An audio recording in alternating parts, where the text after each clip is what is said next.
120 માઇક્રોનથી નીચા પ્લાસ્ટિક કેન્દ્ર સરકાર દ્વારા બંધ કરવાના આદેશ હોવા છતાં કેશોદમાં આવા નુકસાનકારક પ્લાસ્ટિક બધી જગ્યાઓ પર ખુલ્લેઆમ મળી રહે છે. પ્લાસ્ટિકનું બેરોકટોક વેચાણ અને ઉપયોગમાં લેવાતા હોય, જેથી આવા પ્લાસ્ટિકોના લીધે ગૌવંશ અને અન્ય પશુઓને મોટી માત્રામાં નુકસાન કરે છે અને પશુઓ મોતને ઘાટ ઉતરે છે. વારંવાર નગરપાલિકા અધિકારીને જાણ કરવા છતાં આવા પ્લાસ્ટિક બંધ કરાવતા નથી.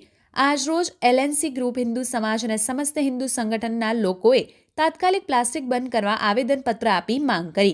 સંવાદદાતા ધ્રુવ ચુડાસમા, કેશોદ. ચુડાસમા, ગૌરક્ષક ગુજરાત કેશોદ ટીમ અધ્યક્ષ.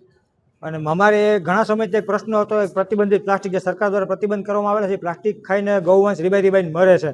જે કેશોદના જે પ્રમુખ શ્રી છે મેહુલભાઈ ગોંડલિયા, તેઓની કામગીરી સારી હતી, પણ ઘણા સમયથી આ બેરોકટોકપણે પાછું પ્લાસ્ટિક ચાલુ થયું હોવાથી અમારી ટીમને કેશોદના તમામ હિન્દુ સંગઠનો સાથે રજૂઆત કરેલ છે કે પ્લાસ્ટિક પાછું ચાલુ થયું છે.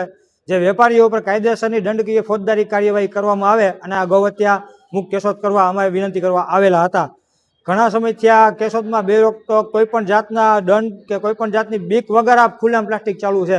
કેન્દ્ર સરકારે ગૌહિત માટે ઘણા સમયથી આ પ્લાસ્ટિક પ્રતિબંધ કરેલ છે, છતાંય ખુલ્લેઆમ મળે છે. જે બંધ કરાવવા અમારી કેશોદ નગરપાલિકા પ્રમુખ, ચીફ ઓફિસરને નમ્ર વિનંતી કરેલ હતી અને જેનો અમને આશ્વાસન મળેલ છે કે અમે કડક કાર્યવાહી કરશું. જય ગૌ માતા.